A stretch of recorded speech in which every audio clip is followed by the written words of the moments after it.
Exactly, Clarice. The wish of every African and different African heads of states is to see that the African Continental Free Trade Agreement, which was adopted in 2019 and began implementing in 2021, the wish of every African is that this agreement is effective so that it can permit the free movement of people and goods. But of course, we know, like I earlier mentioned, security is one of the hindrances of the implementation of this agreement.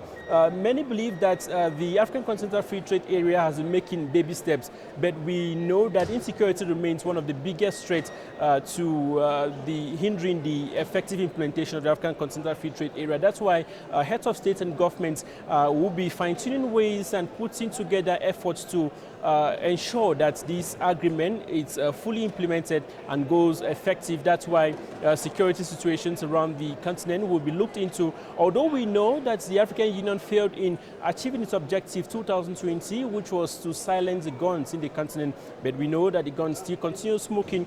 But African Union will be taking equally credits for ending the war in Ethiopia. Of course, thanks to the African Union's mediation, the crisis in Ethiopia is now having a solution, a way out.